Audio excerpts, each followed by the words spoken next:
Hello, everyone, and welcome back into another episode of Conversations with Chris and Cameron. It's episode 36, and wow, what a crazy 24 hours it has been. Ever since the UK versus game ended on Saturday, everybody was expecting Mark Stoops to be back for yet another year at UK because of the 38.5 million buyout. But come Sunday, 24 hours basically after the game, it was announced that Mark Stoops and UK are parting ways. And then come Monday night, tonight, the night we're filming the podcast, we hire Oregon offensive coordinator Will Stein as the next head coach. How are you doing, Cameron, though? Man, I'm awesome. Yeah, a hectic 24 hours for sure. Well, I mean, last night the Stoops firing, and then now, I believe it was almost exactly 21 hours to the minute of the announcement of the official announcement of both of the firing and hiring. So it was very, very quick, big turnaround. I mean, going into our last podcast, we were talking about maybe a Kentucky team being able to rally and win a sixth game, get to a bowl under Mark Stoops, but here we are with a completely different coach by the time we film again. So, Yeah. but I'm doing well overall. It's basketball season, and man, we're in full effect of everything. Yeah, we'll talk about some basketball later on during the podcast. Of course, UK versus UNC on Tuesday, but we're going to be mainly talking about football because that's the main topic. Like, who would have thought Mark Stoops would have been fired 13 years, into his tenure at UK? And of course, the main reason why he got fired, of course, was the past few years, but you cannot get blown out and especially shut out against your in-state rival Louisville. Like, how can he lose 41 to nothing? That's crazy. Yeah, that was wild. I can say though, I was offered Friday night free tickets, really, really good seats and stuff. And since I live near, I was like, oh, I'll just go. And so now I can say I was at Stoops' final game. So I didn't think that would end up being the scenario. I was hoping I'd be cheering my Cats to a W, but Yeah. yeah, it was ugly just from the start to finish. Ugly, never had a chance really. The blocked punt Yeah. essentially put the dagger in us, and that was early in the game. No, So, it's early. yeah, that play really like that describes the entire game in a nutshell. It was very very bad from Yeah. start to finish. Yeah, the block punt for sure. Like that basically sealed the game for UK. It was going to be a blowout from there. I thought they would keep it close, but they never did. And I just find it so crazy how similar Mark Stoops' and Joker Phillips's last games were. UK, they were 1-8. They lost to Van or 1-9 after losing to Vandy 40 to nothing with the Joker Phillips back in 2012. 40 to nothing at home though is crazy. And then, of course, with Mark Stoops, UK loses to them 41 to nothing against them. And it's just crazy how similar both of them were because, of course, one game was at Louisville, but the other game was at home. But just crazy how both coaches ended their tenure here at UK. Yeah, yeah, no doubt. It's wildly similar with the scores, and getting thrown into a shutout is definitely disappointing. And obviously the like kind of like thoughts and everything at the time of that Vandy game. It was like, oh yeah, this is probably over. This one wasn't necessarily like over, but the vibes in the stadium, just from like the UK fans that were around me and stuff, I was like, man, like I Yeah. don't know if I just couldn't see a vision Mhm. where Stoops is back, and then I was thinking if they do try to bring him back, then there's no world where folks would be excited and optimistic about anything going forward. I was like, there's no way like this might be like I was joking with my friend. I was like, this might be the death of the program right here. There's just nobody here. This is terrible. We can't really pay the buyout. It's too much money. Yeah. But I mean, the money came up, and we're in a completely different scenario. And I'm sure we'll talk a lot about it. Like I hate to see that it ends that way Yeah. because of what Stoops has been and what he's done for us. Because I mean, at least for me, he'll probably end up being my favorite coach we've ever had, and similar Yeah. to John Calipari, which is a rough name in Lexington now. Like those are my guys. Like those are the guys that kind Yeah. of grew me up as a Kentucky fan, and they were here for a Mhm. very, very long time, both of them, and Stoops was the longest tenured coach in the SEC. So just seeing it end like this was very, very sad. But the endings are so similar between that Vandy 40-0 and Louisville 41-0. Yeah, they were definitely very similar. And I feel like, honestly, people are going to like Mark Stoops quicker than they will like John Calipari. Not to get off topic, just Right, why I say that is I just feel like Mark Stoops will more than likely, in my honest opinion, he'll probably retire. If he does coach, he'll probably be a defensive coordinator somewhere, whether it be he'll go back to Florida or like he'll go back to the state of Florida and be the DC, with John Summerall with the Florida Gators. I don't know if that'll happen because there are rumors that Brad White, might go with John Summerall to Florida as well. So we'll see what happens with Brad White, but I feel like for him, he's either going to end up with like Georgia or Florida somewhere being the DC, but we'll see what happens. But in my honest opinion, I feel like Stoops is going to more than likely probably retire, in my honest opinion. He's getting so much money from UK, and that's how I see it. That's why I feel like more fans will probably be more welcoming, more warming to Mark Stoops and John Calipari, just because Calipari will probably be coaching for another 4 or 5 more years. Yeah, definitely. And going to another SEC school was just like crazy too. So Yeah. like the full Calipari thing is much different. So I definitely agree with that. Where like Stoops will definitely be more likable very very quickly. And honestly, I feel like I've already seen it. Where I haven't really seen anybody that since the firing has still piled on. I feel like it's all just been like Hmm. love this guy, thankful for him. So Yeah. like you said, I don't see him taking a job. The money that he's getting. This is also about the time that his brother retired. So I'd Mhm. say his brother's probably like, dude, this retired life's pretty nice. Like his Yeah. brother's not really been rumored for any other job, and that's for a good reason. He probably shuts him down pretty quick. So yeah, overall, it's just like I just don't see him making another move to go get hired by somebody. I do think the only you had mentioned like maybe he ends up at like Georgia or something. Like the Mhm. way that Kirby's always talked about him, that's been the one that kind Yeah. of like pops in my mind where I'm like, dude, Kirby absolutely loves Stoops. So I don't know Yeah. if it would be he has Glenn Schumann. I don't see Glenn Schumann really getting a job in this cycle. Mhm. So maybe he goes and he's like a defensive analyst or he's Yeah. a I mean he played DB. Obviously it's a different time of football, but like maybe he goes to be a different like a assistant for a position. Yeah. But Georgia, one of those bigger jobs, I could see definitely scooping him up right away because there's still just a lot of Mhm. like expert mind that he has. Like he's so smart with the game. He's been around it for so long. Like it's just as of right now, we saw the collapse and kind of the end of his era. Mhm. And it didn't go well once the NIL and transfer portal and everything came around. So maybe that's just not what he is, where Yeah. he's the guy that controls everything and he needs to be in more of a role where it's just football for him. So Yeah. we'll see what happens. But Yeah. I would lean more towards retirement, like you were saying, that he's just going to hang it up, be done with it. I mean, he's doing well. He's Yeah. not going to be hurting for money, so I could definitely see the retirement being likely. Yeah. Like I said, I feel like it's three options: either retirement, Georgia, or going to Florida to join John Summerall's staff. We'll see if that happens because, of course, like I said, the rumor is Brad White, he's going to leave Kentucky. His contract, along with six other coaches, there are seven coaches on the staff, mainly on the defensive staff for UK, that all have expiring contracts for UK. And that brings up another point. It was the perfect time to get rid of Mark Stoops just because you had all these expiring contracts on the staff. So, like I said, it'll be interesting to see, where the rest of the staff goes because more than likely Will Stein will probably, bring in his whole new staff, whoever it might be. And like I said, I wish everybody on the staff great luck if they do decide to continue to, be a coach somewhere else. And like I said, if Brad White does go to Florida, I'll be rooting for Florida as long as it's not against the UK for sure. Yeah, no doubt. Between Summerall and Brad White, Florida's got a fan in me for 11 of the 12 games. And when they're playing Kentucky, there's no world where I hope that they have one down of success against us. So, Yeah. do you think you could see Stoops though going? I don't know. He doesn't strike me as like a super not selfish. What's the word I'm looking for? Where I just don't see like where he would go and be under his former defensive coordinator and former linebackers coach. Like Yeah. not that he's stuck up or anything, but I Yeah. just don't it would feel weird to see. Yeah, I don't know. I feel like Mark Stoops might be a little stuck up after his press conference after that Louisville game. He's like, 0% I'm leaving, 0%, like I'm staying no matter what. Yeah. Yeah, he's got a little bit of that in him, definitely. I mean that zero means zero. Yeah. He went over that a few times.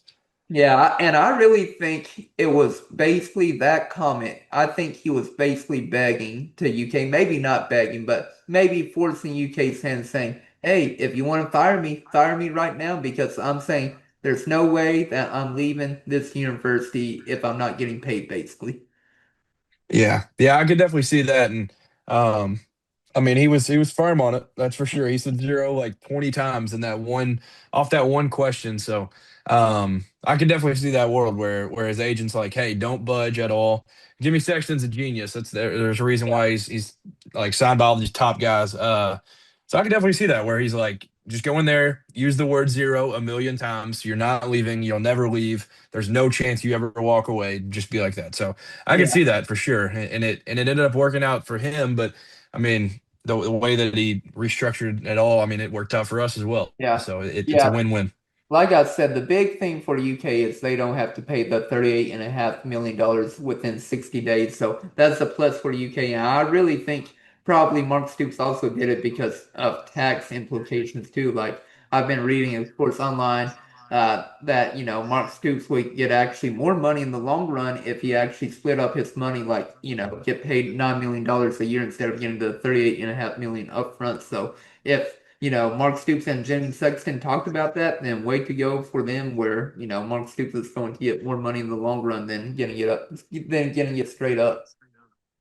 Yeah, I mean that's the definition of a win-win right there because like he gets more money in the long run, and UK is getting out a lot easier than what it would have been because that 60 days that would have been nearly impossible. I just Yeah. don't see a world where you can just pay $38 million in 60 days. Like Hmm. that's the craziest contract ever. Yeah. And that was what I felt like. That's why I felt like even with the 5-7, even with these ugly losses, I was like, man, I feel like he's still just like they're gonna keep him because they Yeah. can't. But then it all got restructured and everything real late in that meeting and stuff. So Yeah. yeah, it ended up working out though. Yeah, I still don't know what Mitch Barnhart was thinking whenever he signed that contract. Like, did he even look over it saying, "Oh, we would owe Mark Stoops"?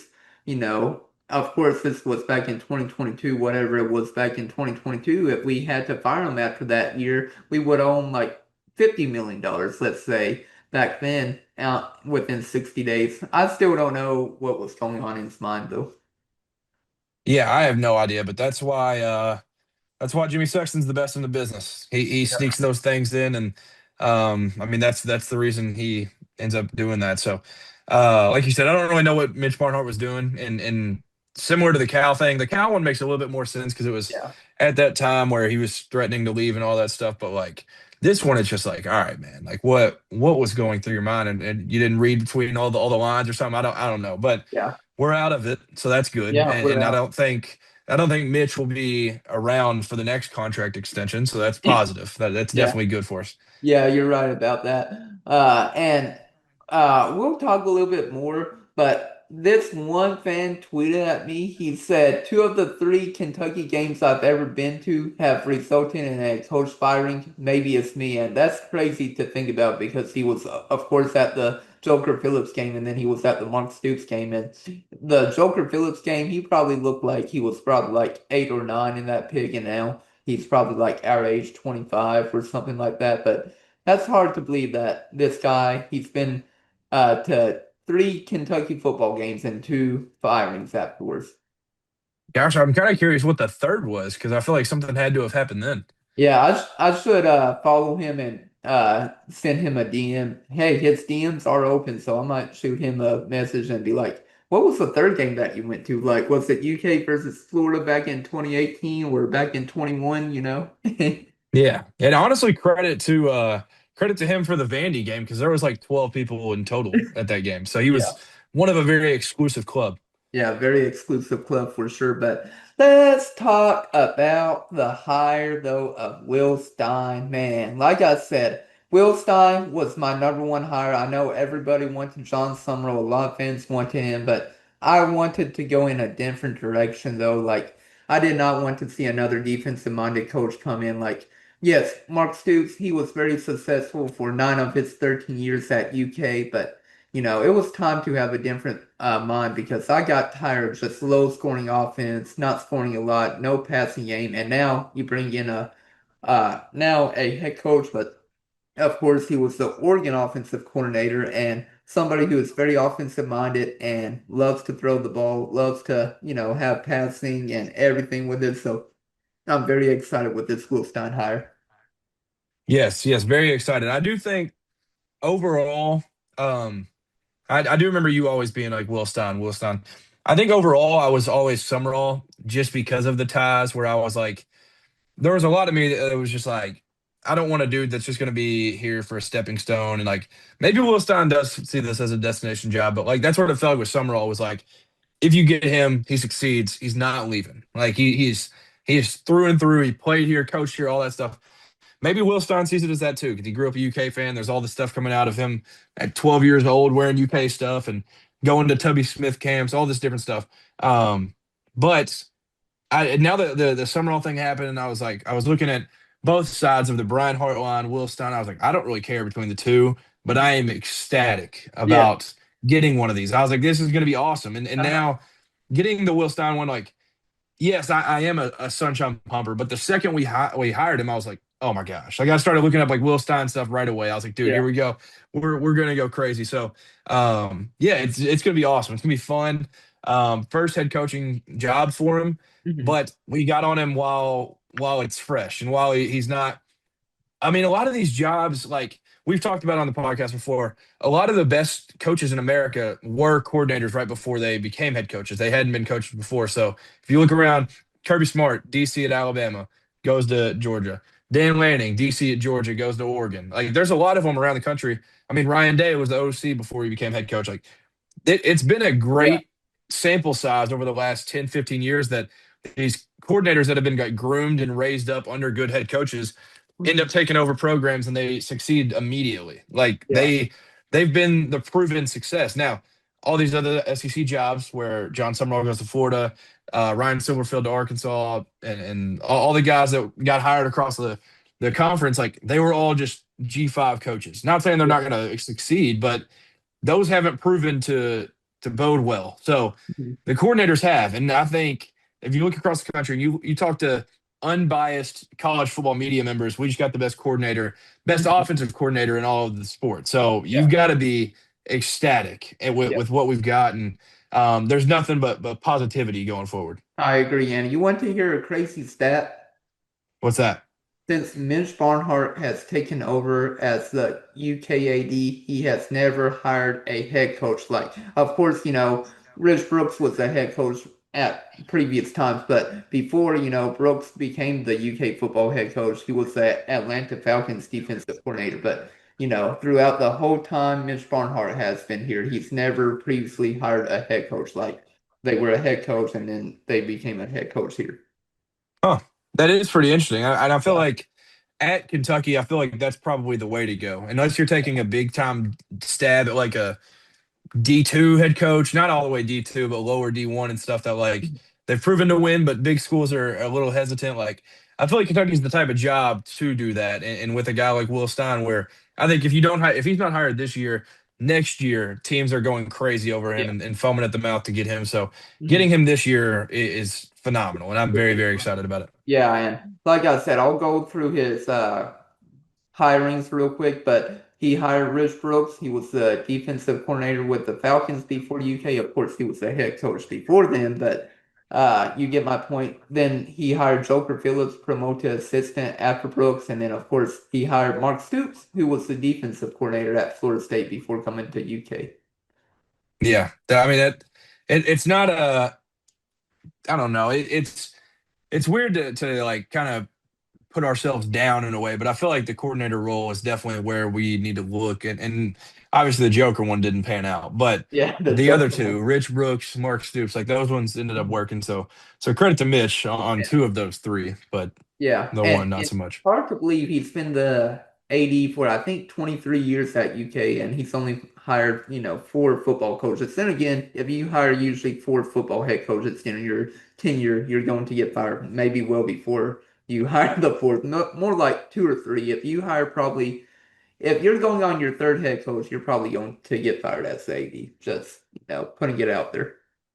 Yeah, yeah, I'd say so. And um, it is cool because like this one, like obviously we don't know exactly who was in the room, who was making the hire and everything, but it seemed like this one, not that Mitch was hands off, but it wasn't Mhm.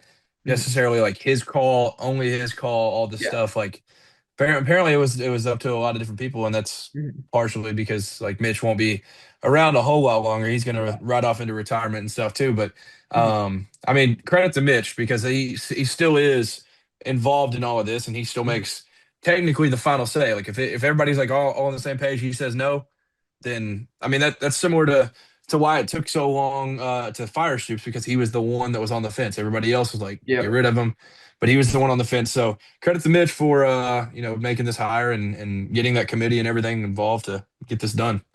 Yeah, I agree with you on that. And like I said, he was basically the person that really didn't want to fire Mark Stoops, granted, probably because he had such a great relationship with him, but everybody else was wanting to fire him, like the board of trustees and everything. And I'm glad, Mitch Barnhart finally agreed with everybody. I think, like I said, the main reason why, Mark Stoops wasn't getting fired was because of that buyout and everything.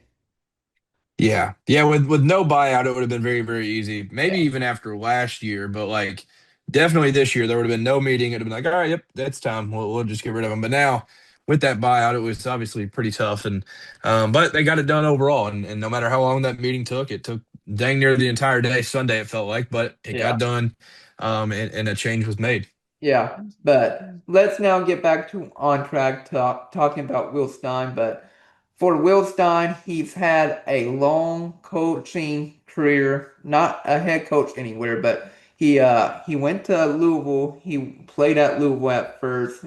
He started out back in 2008 as a freshman there, and then of course he played 12 games his senior year in 2012. And overall, like I said, he didn't really get a lot of playing time while at Louisville, but after that, he started his coaching career. He became a grad assistant after he graduated at Louisville, and then became the quality coach back in 2014, and then went to Texas 2015 through 2017. And you want to hear something really cool about this coaching career? So he went to high school. He went to Lake Travis High School, and if this still stands today, UK football, they have a commitment from Lake Travis with three-star Ben Duncombe, the defensive lineman. So that's going to be interesting if Duncombe actually stays. I'm like, wow, there's a little pipeline with, Lake Travis, Texas. Yeah, I did not know that was I didn't realize we had a commit headed from there. That Yeah. is that is pretty sweet. I feel like Lake Travis, I feel like they've had some have we had basketball players from there before? I'm not for sure basketball players. I know we've gotten players from Texas, but I'm not for sure from where.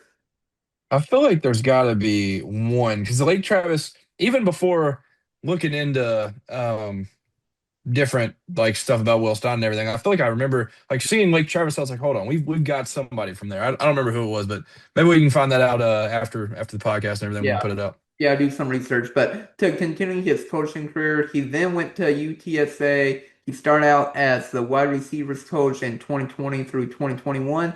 Then he became the co-offensive coordinator and the quarterbacks coach in 2022. And then since then, he's been at Oregon since 2023. And he's been massively great for Oregon with all the great QB talent over the years. Yeah, no doubt. He's been exceptional and it's been every single season and it's been with a different quarterback every year. So that's the most impressive part. Like if you walked in to an elite quarterback already there and kind of just filled a role, that's one thing. But he's done it with different quarterbacks every year. He's gone out and recruited the guys that he wanted. And not that like the offense was ever going to be hurting at Oregon, but what he did to get that offense when Kenny Dillingham left and they hired him to fill that role, that says a whole lot about him. Um, just who he is overall and the track record that he had. And when he was at UTSA, they were phenomenal. And then since he Yeah. got to Oregon in 2023, they've had a top 10 graded offense in PFF every single season. So he's been awesome. Yeah, and I remember him at UTSA just because WKU would be facing off against UTSA, and I just remember how potent their offense was. So I definitely do remember him while he was there. And little did I know, like 3, 4 years later, 5 years later, he would be the UK football head coach. Yeah, I do remember him for that same reason with UTSA, where I was like, uh, I think probably just from like following a little bit of Western that year, and I was like, dang, dude, UTSA is like insane. Like, Yeah. what's going on here? And then come to find out, he ends up being our head coach a few years later. It's kind of crazy. Yep. But let's talk about the quarterback this year for Oregon. Of course, he's had other great quarterbacks with Bo Nix and Dylan Gabriel. But let's talk about this year's quarterback, Dante Moore. He's a sophomore. I don't think he'll transfer out of Oregon because, of course, you've still got Dan Lanning as the head coach there. But I don't think UK will get him as the next quarterback. I would love that, but. For Dante Moore, he threw over 2,700 passing yards along with 24 passing touchdowns and 6 interceptions, and his QBR was 77.2 and ranked 20th. So he was a top 20 quarterback with QBR, and it's insane how many how many yards he's thrown with 2,700 over 2,700 passing yards and along with 24 touchdowns too. Yeah, he's been awesome all year. He's been one of the best quarterbacks in the country, and then I think he'll end up back at Oregon next year. I just don't see any of the I don't see any starters coming with him. Like I would Yeah. be I'd be shocked because it's Oregon. One, it's a big brand. Dan Lanning is also a guy that a lot of guys have committed there for, and not necessarily only Will Stein and stuff. Even though that's a great bonus. But then I think Phil Knight's also going to treat them right. Like he's Yeah. going to make sure they're getting paid, make sure they're not leaving or anything. So I don't see them leaving, but he has had an exceptional quarterback this year. But I did find out why I know Lake Travis so well. Baker Mayfield.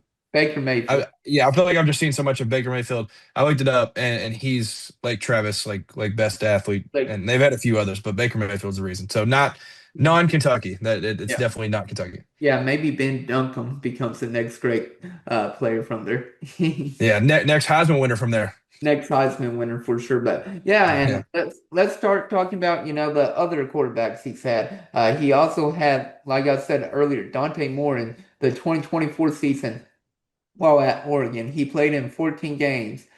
He went 326 for 427 for passing attempts, with a 73% passing completed, along with 3,800 passing yards, 30 touchdowns, and only 6 interceptions. It's just insane how well Gabriel did whenever he transferred to Oregon from Oklahoma.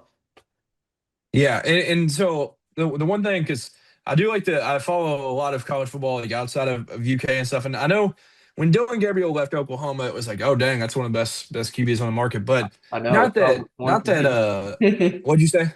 I was wanting him. Oh yeah, no doubt. But like But when Bo Nix left, people had written him for dead. Like some people, I know a lot of Georgia fans that were like, Bo Nix is just overrated. He's not that good, whatever. And he goes to Oregon and kills it. And yeah. same thing with Dante Moore. Not a great year at UCLA. Mhm. He's not great, and he accepts the role of going and playing backup for Dylan Gabriel, and then thrives a year later after being coached by Will Stein and stuff. And so he's been not a quarterback whisperer, but a quarterback developer. And maybe that turns into being known as a quarterback whisperer when all these guys go to the league and end up succeeding. Yeah, I definitely agree with you on that. And I mean, we can also talk about Bo Nix. I mean, like I said, he played at Auburn. He wasn't the greatest there, but then as soon as he goes to Oregon, he plays 2 years there. In his first year, he had 3,600, basically 3,600 passing yards. But in his second year at Oregon, his yards almost go up 1,000. They go up to over just a little bit over 4,500 passing yards, along with 45 touchdowns in his last year at Oregon in his college career. Insane to think about. 45 passing touchdowns, everybody. Dude, yeah. I mean that's one of the best seasons to not win a Heisman like ever. Yeah. There's a few years that come to mind, but like that's up there with one of them. And you know, obviously it's tough to not win it that year, which I think that year was Jaden Daniels, I'm pretty sure. Yeah, it was Uh, and exactly. like his numbers were just like silly. Like they had given up on the season, just told him to go play backyard football. So, but him doing that, and then also, which I didn't realize, I'm learning this live that this is about to be broken by Ohio State quarterback Julian saying. But the reason I had always memorized that season for Bo Nix was not only that he had ridiculous yards and he was efficient for the touchdown to interception ratio, but he also had the highest completion percentage in college football history for a season. He had 77.4% completion percentage. So he just was not throwing incompletions ever. Yeah. Now it's about to be broken by Julian saying, but it's still one of the best seasons ever. And so it shows a lot of like how safe the offense is, where it's not like they're not just chucking the ball downfield. It's Yeah. schematically and just how they'll run everything. It makes it very, very quarterback friendly, and it's not that it's boring. It's just it's very safe, and it helps the players out a lot. Yeah, I agree with you on that. And you know how Will Stein runs his offense, right? Feed the studs. Yes, feeding the studs, bro. Woo! Yep. Feed the studs, baby. That's like my favorite hashtag. That's so awesome. I know, and I don't know if you saw Kentucky Hoops, and I don't know if you know who he is, but he has that UK fan page account, but he's now selling hoodies that says "Feed the Studs" on it. Yeah, I do not know him personally, but I do know the page and stuff. So that is pretty sweet though. Yeah, so maybe he'll get a big payday from it.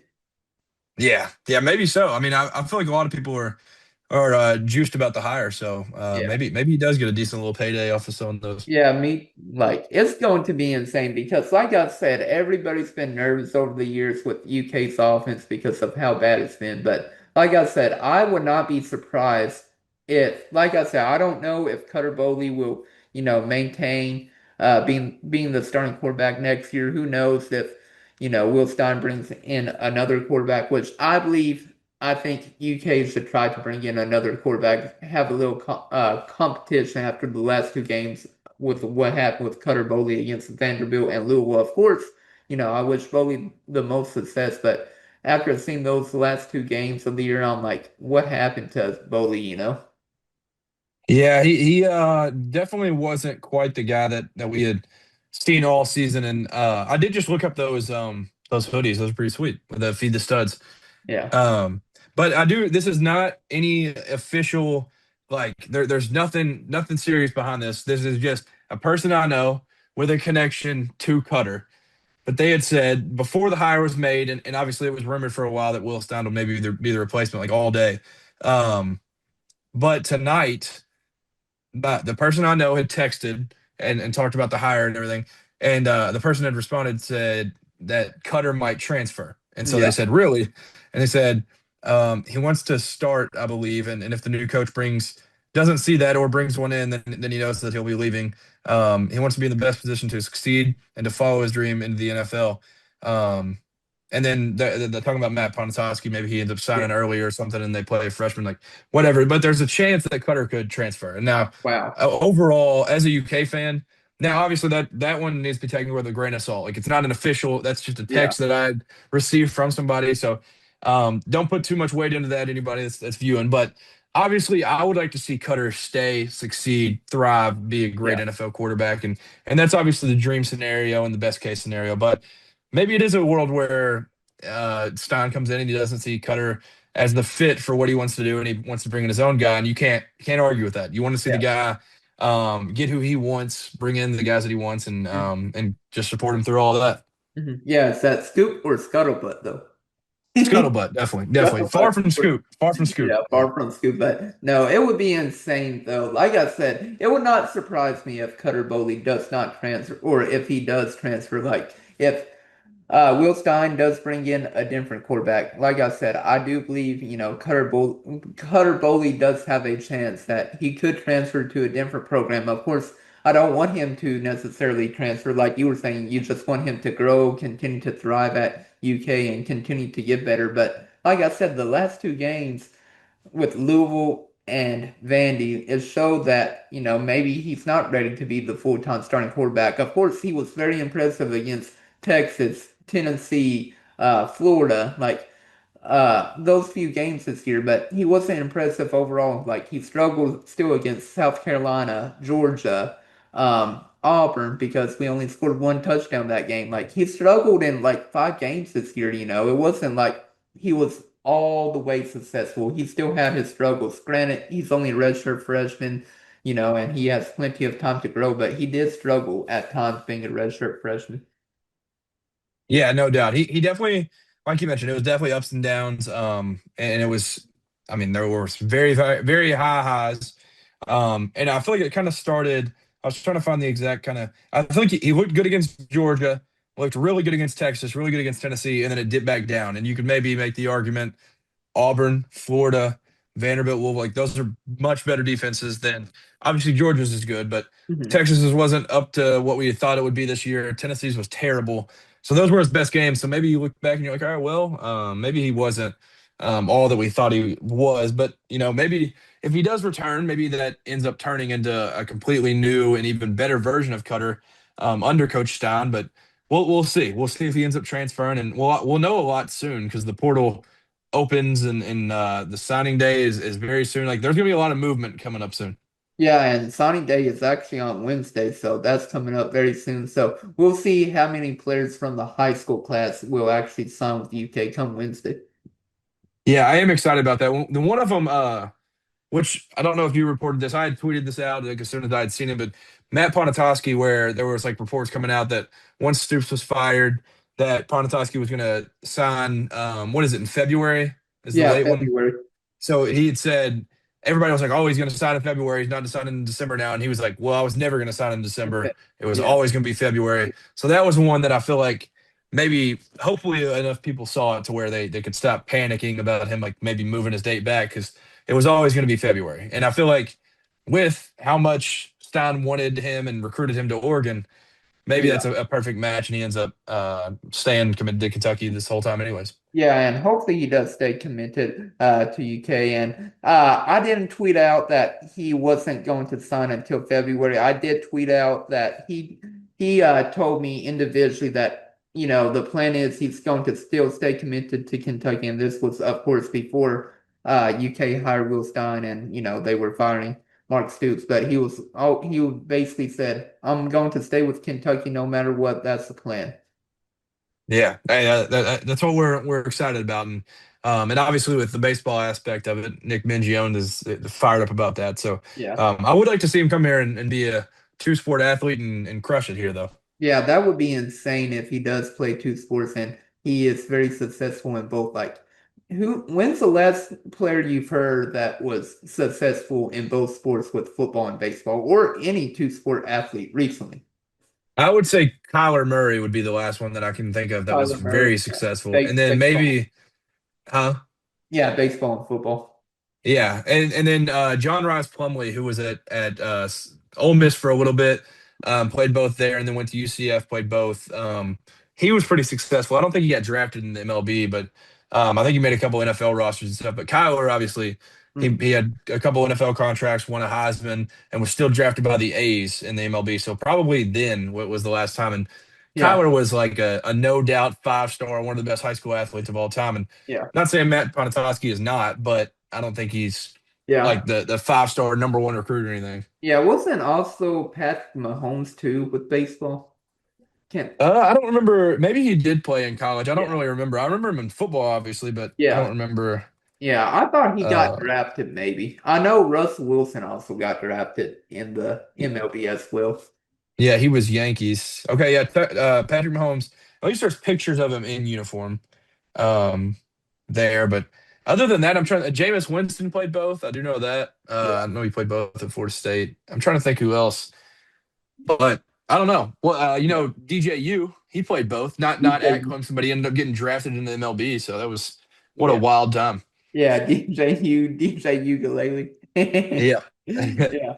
But let's continue to talk a little bit more about Will Stein and then we'll talk about basketball and then we'll wrap up this podcast. So, of course, like I said, Will Stein, he was the former Louisville quarterback previously, but he grew up a diehard Cats fan. Actually, his dad played at UK, and he also said that he went to every game at Commonwealth Stadium, and he said that he really grew up in SEC football, and this was back in 2024 before the season started, and he told Andy Staples of On3 this.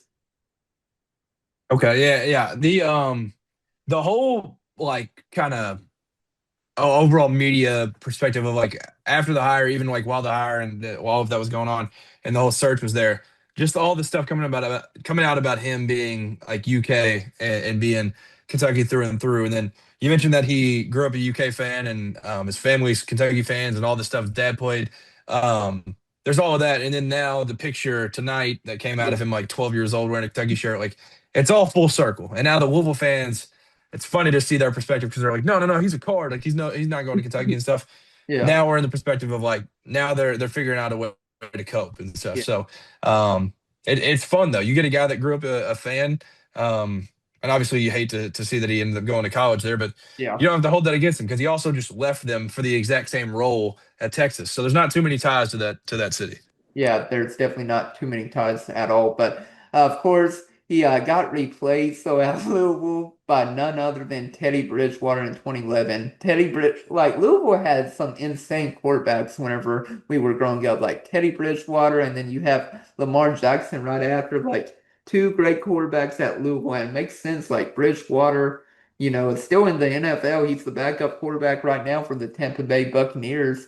But it's just insane to think about how great, Louisville quarterback room was back in the day. And like I said, having Will Stein as your backup is also pretty impressive too. Yeah, no doubt. I mean, he was definitely in that era of crazy quarterbacks. They had quite the run there. And I feel like there's even some that I'm forgetting the name of that would play. What wasn't there a gap year in between Lamar and Teddy, and there was a decent quarterback then, I think.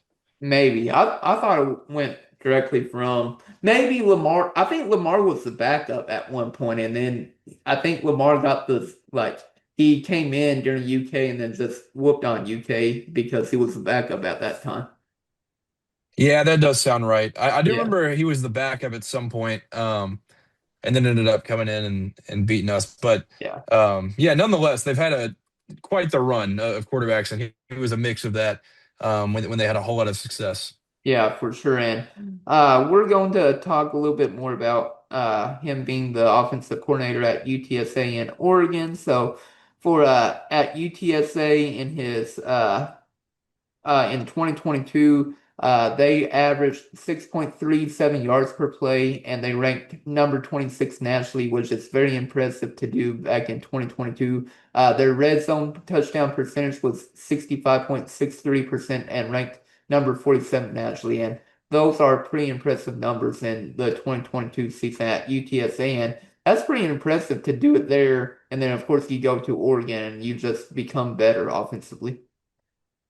Yeah, no doubt. I mean, doing it at UTSA and getting them to where they were, like that was unbelievable. And you mentioned the stats and numbers that back it up. Like they were all over the place. They were making headlines with how good their season was. Didn't they start like I'm just trying to find their schedule. Didn't I they think. start like I undefeated for oh, they lost a couple early and then went Yeah, on a I run. think they went like 11-2 that year or something. Because I remember they beat up my WKU Hilltoppers in the good old CUSA championship game. Yeah, they went 11-3 that year, 11-3. Yeah. but Yeah. 8-0 in conference. Yep. Yeah, they beat up on my Western Hilltoppers, I know. Yeah, yeah, no doubt. They averaged 36 .8 points per game though. That's pretty Yeah. solid. Yeah, pretty solid. And then after that, Stein goes to Oregon in 2023. And then after that, Oregon in 23, they were averaging 7.82 yards per play and number two nationally. Insane to think about. And then their red zone percentage, it goes way up in Oregon in his first year, 75.68%, number eight nationally. Like those are two impressive numbers to be in the top 10 for both stats. What was the first number you said? They were averaging 7.82 yards per game or per play, number two nationally. Yeah, that is a lot. That is a lot of yards. I did not realize. I didn't see that one. That's crazy. Yeah. And then that was also the year I was trying to figure out how many it was, but I remember looking back. So his first game at Oregon scored Mhm. 81 points. That's some fun stuff right there. So you mentioned the numbers that back it up, but even just the classic, just looking at the points alone, Yeah. that also backs it up as well. Yeah, for sure. And then getting into his final 2 years at Oregon, they dipped back a little bit with yards per play. They had 6.39 yards per play, number 20 nationally, and then red zone touchdown percentage, 73.02%, number 13 nationally. So still both in the top 25, very impressive. And then in his last year at Oregon, and of course he's going to still be calling plays. He said he's going to stay at Oregon until, their season's done with the college football playoffs, which is a little sad for UK because I'm like, we want him at UK, we want him to start recruiting. But in his last year at Oregon, he's averaging 7.08 yards per play, number nine nationally, and then red zone touchdown percentage 69.39%, number 29 nationally. So he definitely needs to improve a little bit on the red zone touchdown percentage this year. Yeah, no doubt. But I am kind of glad that they're like Kentucky's allowing him to finish out through the year and stuff because I feel like the whole Lane Kiffin situation, that one's completely different. I'm like, yeah, he should not be allowed to coach. But with Stein with the Ducks, like he's still going to be um, obviously recruiting for Kentucky and stuff. And then I mean, overall, Mhm. it's funny that the two candidates that we were looking at were two playoff teams, Yeah. but I don't see Ohio State going out early. There's a chance that Oregon could fall out a little bit early, depending on what their Mhm. matchup is in the playoffs. So maybe we don't have to wait too long Yeah. for Stein to make his full transition over. But I'm just glad we have him because Yeah. he'll be recruiting. It's gonna be fun to follow the portal and everything with him making the calls and getting a lot of these offensive guys. Yeah, I'm excited as well. And just talking a little bit more about Oregon's offense as well, they had also a dynamic rushing attack with Jordan James and Bucky Irving all having 1,100 plus yard seasons under his watch. And also back in 2023 as well, the Ducks had a pair of 1,000-yard receivers as well. Yeah, he's definitely had some weapons, and I didn't even think about this until like just now. Full circle though, because Noah Whittington is still with Oregon now. So with you mentioning running backs and stuff, like Noah Whittington, former Hilltopper. So Yeah. um, yeah, with him there, and then yeah, you mentioned the other running backs over his time at Oregon.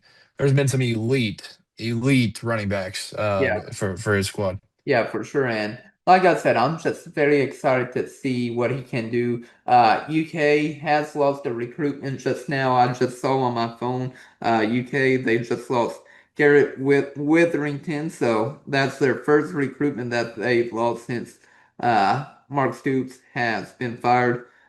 He flipped to Virginia Tech. So now he's going to be with the new head coach, James Franklin, there. But I don't think it's a big loss for UK. He was a three-star defensive line, but it is sad to see that, UK is losing players. But hey, if they can get better players in the meantime, they'll be, better. Yeah, I mean, obviously, if it's a like a 5 star, 4 star, or something, then I'm not saying that a 3 star is not worthy of being a little upset or anything, but like he is replaceable. Like we can Yeah. say that definitely. So good for him though, going to play for old James Franklin in Blacksburg. Yeah, it'll be interesting to see how James Franklin does in his first year at Virginia Tech. But like I said, we'll see what happens with Garrett Witherington and then the other recruits. I'll read a couple of what other players are saying to me. Class of 2026, Justin Hartley. He said, feeling good, ready to get back down. So talking about Will Stein being hired.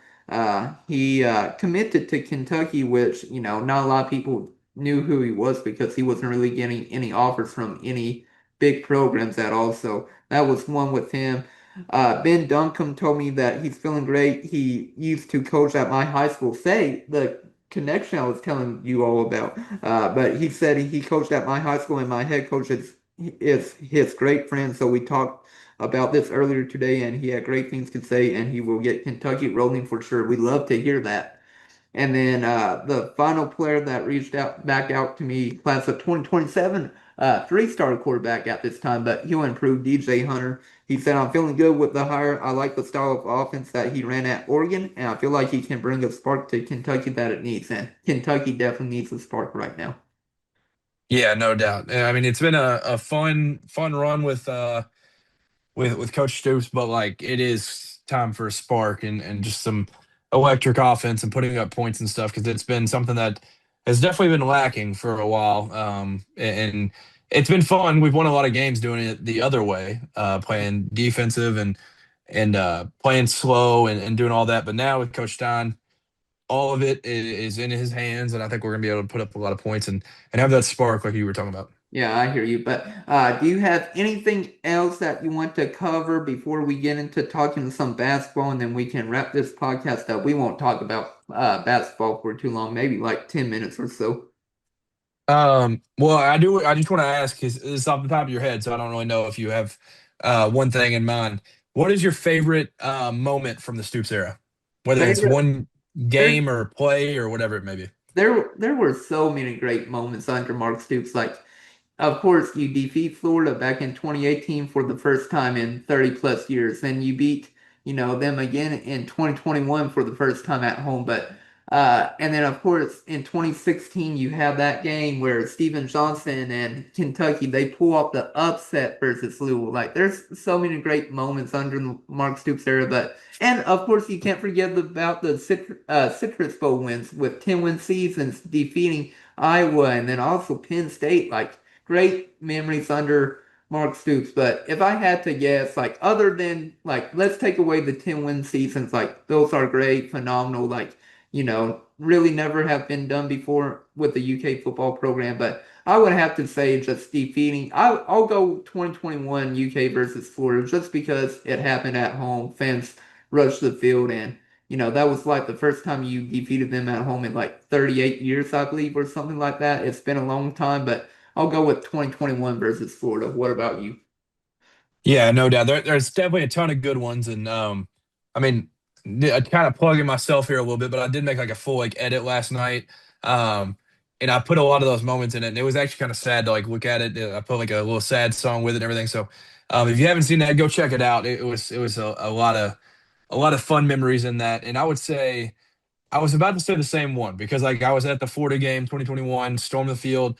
Um, so that one was a lot of fun, but I'll pivot and say something different um, because you had that one. I would say I know it's in the 10-win season, but Benny Snell's rushing record and in that game with the Lynn Bowden punt return, like just beating Penn State in general, like Yeah. that's crazy. Like that That is like unbelievable. I never thought UK could get to the heights of even playing those teams, hmm let alone beating them in a Yeah. Citrus Bowl. And that was the first one. That like I know the Iowa one was very, very special. I love that Yeah. one a lot. But that one being like the second one, the Penn State being the first, like we're officially here. So I would say the Penn State game, Benny's rushing record, all of that in that Yeah. one. Yeah, that game was insane, and UK almost blew that game. I remember, but they didn't. They won. They got to 10 wins. They got the Citrus Bowl win. Got the trophy and everything, and that was definitely a great moment too.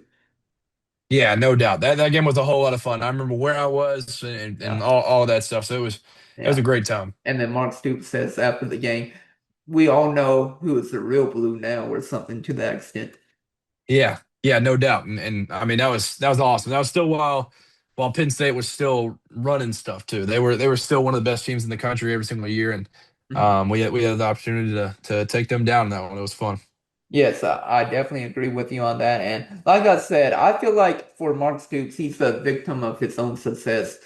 Before we get into basketball, I just feel like for Mark Stoops, he took UK to these new highs that, us fans we've never seen before. And we expect, now, whenever he was here, we were expecting him to get to 8, 9, 10-win seasons, and he wasn't cutting it anymore. And I feel like he was the victim of his own success, and now sadly we had to fire him, replace him, and get, of course, Will Stein. I wish Mark Stoops the best, though. Yeah, we saw the highest of the highs and kind of the lowest of the lows, getting us back to where we were in a way. It wasn't as bad, but getting us back down there. And I don't know if you heard. I was listening to KSR today, and I just wanted to hear some of their thoughts. And they talked about where Calipari and I mean Joby Hall was always the guy that was like, if this job has a 10-year life. Talking about Kentucky basketball, and they had brought up like, is that maybe the same thing with Kentucky football? Because that was about the time that you really see the drop of Yeah. Mark Stoops. Maybe all these jobs are just 10 years. You have Mhm. that juice for 10 years, and then it drops, and that's about the same that happened with Kentucky football. And I mean, you mentioned, I mean, he's a victim of his own success. He built us up, Mhm. and then once he had brought us back down to where we were at one point, it was kind of just got kind of ugly, and a lot of people had turned. Yeah, for sure. And like I said, I wish Mark Stoops the best. I know some people may not like him because of the past 3 or 4 years, how everything has gone down with UK. But like I said, he left UK. Of course, he's getting the big buyout money and everything. But I feel like he left UK, even though he probably left it nearly the way that Joker Phillips left it. Granted, a little bit better. Got two SEC wins actually, and went 5-7 compared to I think Joker Phillips at the time. Whenever they lost, he was 1-9, and of course he got fired. But he left it a little bit better than Joker, but overall, he had a great tenure at Kentucky, 2 10-win seasons, and then also defeating Louisville and Florida as well. Yeah, no doubt. There's a ton of good memories, and it's wild. I had mentioned this last night, which now the search is over, but um, this is also because of how good he was here. There was a very, very long time for a lot of my sports fandom where like I was very young when Cal was hired. I was still young when Stoops was hired. Like there was a really long time that I never saw a coaching search, and that Yeah, was a lot of BBN and a lot of people around our age in general. And it speaks to how successful they were. Number one, but like he got us to places we didn't think we could get to. Like he broke the streak, yeah, and he broke the Tennessee on the road streak. Like there's a whole lot of yeah, stuff that he had done. So yeah, I want to say I'm definitely appreciative to him and everything that he had done, and I'm definitely thankful for him working it out. Like you said, he's getting all that money still, but he got us out of that contract yeah. and helped us out there. So love Stoops for that. Sadly, he could not defeat Georgia though. Yeah, that is it's crazy that Yeah, streak is still. yeah. I mean, we were close, but We were but no close a few cigar. times. Yeah, but yeah, no, I was 10 whenever UK hired John Calipari, and then I was 13 whenever they hired Mark Stoops. So for the longest of time, like those were the two head coaches growing up for me. And then of course I don't know how old you were. I assume probably 7 and 10. Yep, Yeah, 7-10. 7 and 10, like 6, 7. No, I'm joking. Yeah, but yeah, no, I mean, it is crazy to think that like our whole life we had never seen any, and then within the last couple of years we'd seen two. Like Yeah, it's wild. yep. So sad for Jeff Ruby. So like no more Jen Coleman, no more Vince Maryland, no more Mark Stoops though for them. Yeah, yeah, no doubt. I do want to ask, did you see? I mean, these are good friends of the program, Jeff and Juice. Did you see their podcast today? The clip that was going around. I did about Vince Merrill, what he said, and basically Vince Merrill was like, "You're not going to ever play in the NFL." Talking to Jeff Badette about this, and that's one of the reasons why Badette transferred to Oklahoma, and he finally told the story about why he transferred from UK because we asked him about that on our podcast, but Badette was like, "I don't want to say just now. In due time, I will." And he finally said, basically 10 years later, his side of the story. And then Vince Merrill, said, that's not true at all. Like, I never said one bad thing about you two NFL scouts. I never said that you weren't going to play in the NFL or like, I'm going to make sure you won't play in the NFL at all. Yeah, it is crazy because when I saw that, I was like, "Dang, this is wild." Because we asked him about this, and then it comes out he had mentioned, I think, on that podcast where he was like, "I'll mention it at some point, Mhm. kind of on my own, something like that." And then yeah, Vince kind of went back against it. He was like, "Oh, I never said that. I always treated the guys right and everything." Yeah. And then he was like, "Man, I'm a grown man. I have no reason to lie about this. Like, I'm Yeah. just now telling the truth and all this." And I was like, "Oh shoot!" Like it's so I'm curious if there's gonna be anything else coming out because Yeah. like people were talking about. I don't remember who tweeted it, but they're like, "Well, I mean, if you look, like all the players do." Come back and talk about how much they love Stoops, and you never really heard it about Marrow too much. So Mhm. I'm curious, like they definitely didn't like hate him by Yeah. any means with Marrow, but like I'm curious what other stories are about to kind of come from the shadows and stuff that we'll start to hear. Yeah, well, I know whenever he left to go to Louisville, I asked a ton of former players and they were just completely shocked and surprised, but all of them said that they loved Vince Merrill and basically wished him the best going to Louisville. Yeah, I mean, I'm curious if there's Yeah, any Jeff things that like yeah, people will have and we'll see. But I don't yeah, know. I mean, yeah, I always liked the big dog, but that's obviously from the fan yeah. perspective where we don't have like face to face Mhm. talks with him every single day. Yeah, you're right about that. But like I said, it is definitely interesting. Like I said, maybe some other players have the same perspective as what Jeff Badette had to go through with Vince Merrill and, maybe with Mark Stoops as well. But, you probably never hear these stories because they just keep them close to their, vest and everything and, won't tell anybody about them. Yeah, but I mean, oftentimes one story or one example of it is a domino to fall, and maybe Yeah. other things come to light. But I don't know. Yeah. But yeah, we'll see. Yeah, we'll see about that. But let's get into finally Kentucky basketball because this podcast has been about an hour long. But let's get into it. So, UK, they play against North Carolina. UK does not lead the series all time. North Carolina actually leads it. They lead 25 to 18, but since 2000, the Wildcats are 12 and 9 against the Tar Heels, including two straight wins with wins back in 2021 with a 98 to 69 win and then an 87-83 win in 2023. So UK, for the most part, has been dominating the series since 2000, though. Yeah, it's definitely been ours over the recent years, but I didn't realize it was that lopsided all time until I was like looking up some of that. So it's definitely one game at a time that we gotta to slowly take off the board. But I'm excited for it because it's always this game's always just electric. It's the two blues. Yeah, it's gonna be awesome. Yeah, and I think for UK, basically UNC, they have a big three. They would have a big four if one of their key players wouldn't be out. Seth Trimble is out right now with an injury. He got injured during a workout. Basically, there was a malfunction with the machine, but he was doing great for UNC at the time. 14 and a half points, 5 rebounds, and 3.5 assists per game. And he's going to be out, and that's a huge loss for UNC. Of course, he only played 2 games for them, but like huge loss for them as well. Yeah, no doubt. I mean, he was definitely.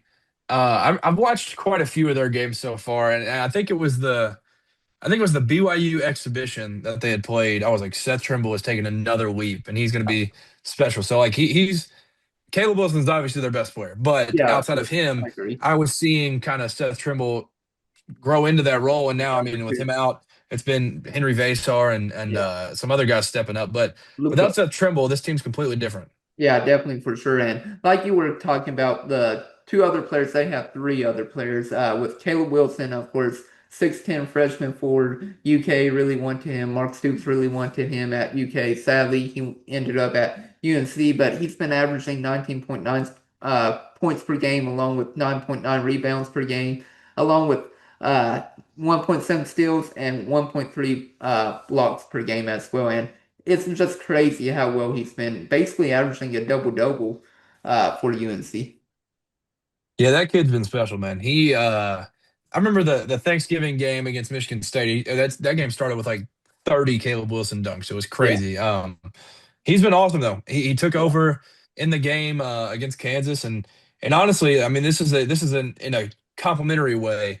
Kid's a psychopath. Like he changes his background for all these different games. Like every single game, he changes his background for a different reason. Like yeah. it's like, oh, this is the reason I'm fueled up and fired up to play this game. This is why, like, there was a play in that Kansas game where he essentially caused an 8 second violation like by himself. It was crazy, and Uh-huh. he like turned and like flipped like went crazy going like wild. It was he's awesome. He's really Yeah, really good, but he's also got that edge to him that you see out of like I mean guys that end up playing in the NBA for a long time. Like you yeah, see that edge out of them when they're younger like this. yeah. He's been crazy. Yeah, and Yeah. like you said, he's essentially averaging 20 and 10 right now Yeah. so far. And really, to be honest, I knew he was going to be good, but I did not expect him to be this great as he is. Like, all the freshmen have been insane this year, and it's like one of the deepest, probably, class in a long time for, high school basketball going to college basketball. And then, a lot of players are going to be one and done after this year. Like, you can name so many, and I was not expecting, though, for Caleb Wilson to be that great because he looked like skinny, a little bit of a twig, but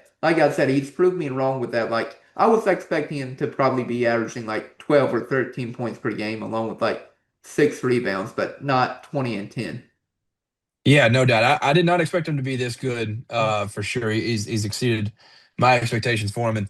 And the one thing, like you mentioned, he's skinny, but it says he's 6'10 and he is all of 6'10. Like he Yeah. looks huge out there. Like I remember the Kansas game, that one was one where I was like, dude, he looks like the biggest dude on the court. And he's playing with a 7 footer in Henry Vasar. So um yeah, he's very, very like long, lengthy, he's very skilled. So he's been awesome. And like you mentioned, the freshman class, Mhm. he's not the top, but he's right there in that next tier where like there's Yeah. Darren Peterson, Cam Boozer, AJ DeBonta, but like right there behind that, he may be at the top of that next tier because he's been Yeah. special so far. Yeah, and then let's talk about the other two key players for UNC. Of course, they got more than, the other two. But Henry Vedsar, like you've been mentioning, he's a 7 foot junior center. He's been averaging 16 points per game along with 8 rebounds and 1.6 blocks per game as well. And basically, he's been great. And he's also been shooting the ball well as well. He's shooting 42.9% from the 3-point line. And UK, they will have to guard him. And he's so big. And like I said, you'll probably put Malachi Marino on him because I don't expect Jalen Lowe and Mo Diabate to be back. And of course, Jaden Quaintance is still recovering from his ACL injury. Yeah, no doubt. And I remember also in that the Michigan State game that I was referring to, Henry Vasar at the end of shot clock, I think twice, definitely once he hit like a deep three. Hmm. He's got it where it's comfortable. Like, and Yeah. you mentioned this 42.9%. Like, it's not like he's a big that's just inside the perimeter. Like he can really space it out and play well. And his rim protection's been very helpful because Hmm. outside of him, the team is able to kind of funnel them in, and he's able to do a lot around the rim to be able to swat it away, whatever he needs to do. And Hmm. he's been really good though. He's Yeah. been going to be great for him. And when he was at Arizona, I thought he was pretty solid, but I did not expect him to take quite this type of leap going into UNC. Yeah, I agree with you on that. And he's been basically averaging 2 3-point attempts per game on this 43% basically shooting. Another player at UK and the fans will have to watch out for is Luka Bogovic, I guess you I would think it's pronounce I it. think it's Bogovic. Bogovac, well, he is a 6'6" freshman guard, and he's been averaging 12 points per game and 3.4 assists per game as well. And basically, those are the three main players UK will have to, of course, look out because those are the star players for UNC.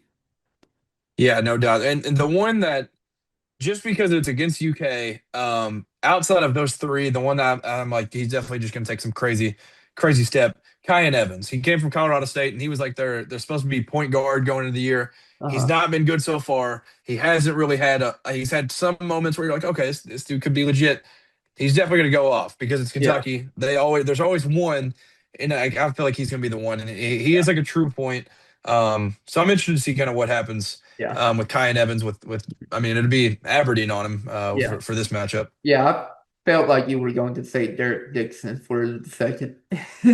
Oh no, Yeah. no. Well, the But other one I want to mention, which we're familiar with, is Jaron Stevenson. He didn't play yeah, a Derek whole lot Dixon. at Alabama, but he's been pretty good Yeah. for them so far.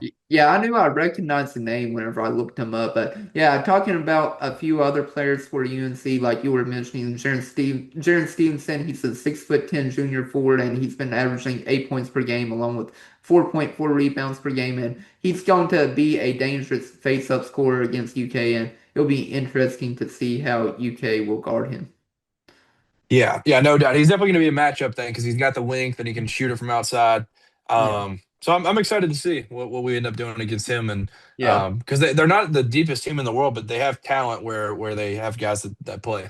Yeah, and then the other two players, like you mentioned with Ty Evans, he's a 6'2" junior guard, and he's been averaging 8 points per game, along with 4.4 assists per game and 3 rebounds per game as well. And like I said, he could be the X factor for UNC. We'll see what happens with him. And then the other player I want to talk about is Derek Dixon. He's just been an elite 3-point shooter. He's been averaging 50% from the 3-point line as well. Yeah, he's definitely going to be the one that as a team overall they don't shoot well, but obviously he's the one bright spot. So I'm hoping that at least on Mhm. him we sell out all the way, run him off the line and stuff. Yeah. But yeah, I mean he's been a sniper for sure. Yeah, for sure. And then the only other thing I really want to add about UNC, and then we can get into score predictions and everything, but they aren't a great 3-point shooting team. They are only averaging 31.8% from the 3-point line, but overall their field goal percentage is great, 46.8%, so basically 47% from the field. So they are a great team once they get inside the 3-point line, inside the paint, but they're a terrible 3-point shooting team, just like UK has been this year. Yeah, they're definitely not good shooting a three. And the way that like Michigan State played them was like, I mean, they were allowing so many wide open threes, and they just could not buy any. So, I'm curious that like how we'll end up doing it because like it's not like Michigan State was just like whatever, and then just turn their back to them, Yeah, which is similar to how we guarded Michigan State. It felt like early in yeah, our game against them. But North Carolina, like they haven't shot it well, but we need Yeah. to expect them to shoot it well. And Michigan State hadn't shot it well until we played them. Yeah.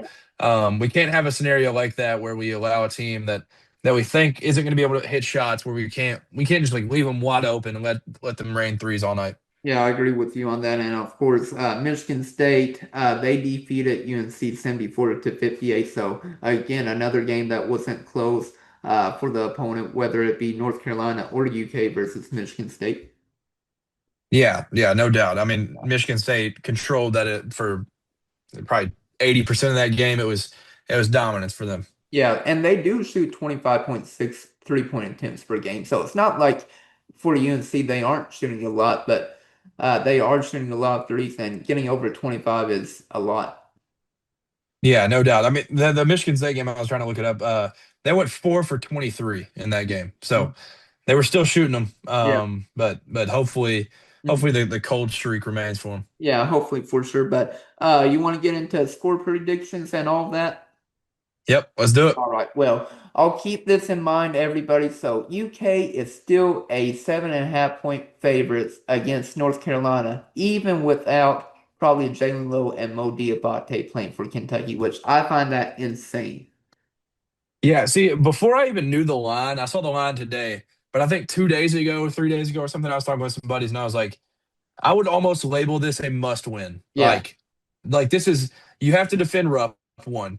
But Mhm. also, the panic button will be absolutely smashed if we do not win this game by the entire fan base, and it'll get ugly. So this one's almost a must win. And then I saw the line come out, and I was like, okay, yeah, we have to win this game. Yeah. Well, for me, I know I'm going to be the Debbie Downer. This podcast is going to be awful because I'm choosing UK to lose against North Carolina. The over-under for this is Boo. 161.5. The only reason why I'm saying we're going to lose this game is because we don't have Jalen Lowe or Mo Diabate, but hopefully, UK steps up, like whether it be Denzel Aberdeen having a big game or Malachi Marino goes for 20 points, 10 rebounds, and like 4 blocks or something. But I do believe UNC will defeat Kentucky just because UK, again, isn't fully healthy and they haven't proved me yet.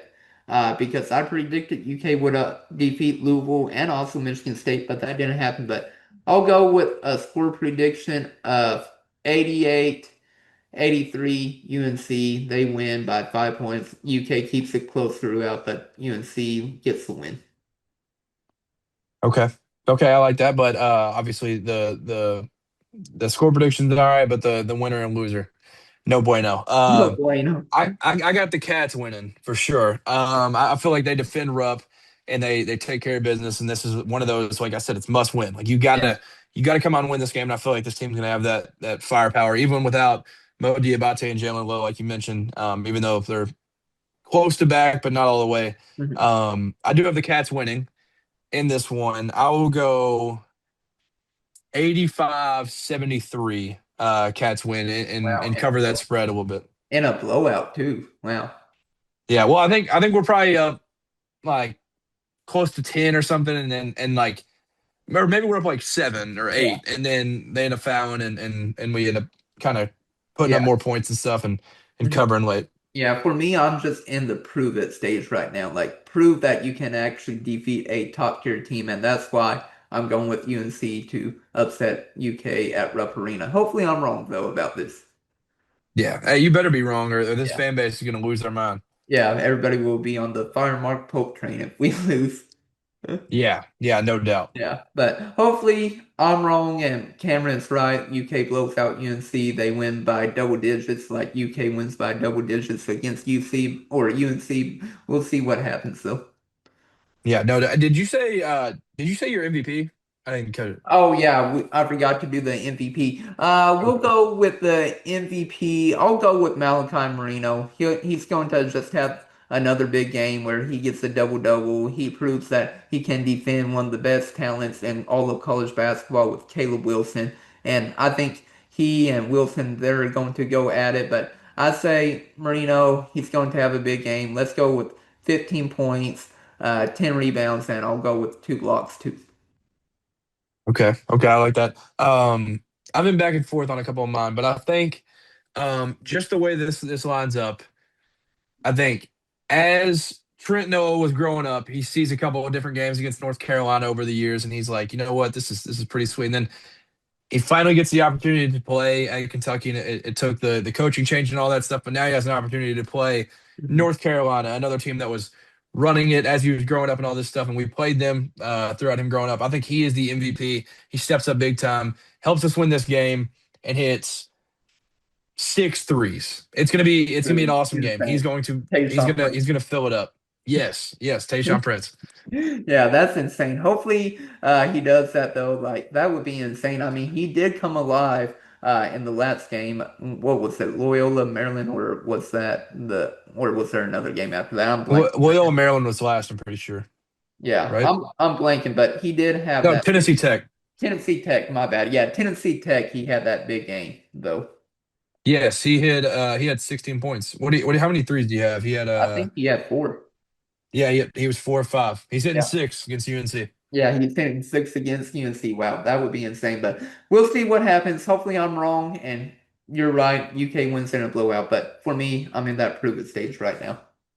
Hey, hopefully so. It's always a Yeah. good day, good opportunity to beat them. Also, I want to mention before we jump off, I almost forgot about this. I don't know if you remember Caleb Wilson when it got announced that we were playing North Carolina. He had posted on his Instagram story and said, "Can't wait." So that Can't was wait. back in I think June Yeah. when that got announced. So he's ready. I mean, we were the Yeah. final two teams. He was wearing Kentucky shorts. He was doing all the stuff, trolling Yeah. us. Now we got a chance to Troll shove in his him. face and make him regret. Yeah, troll him.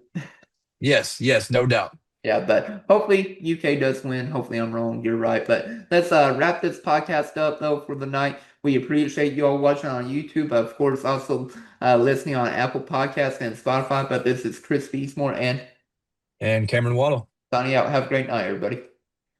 Go Cats. Go Cats.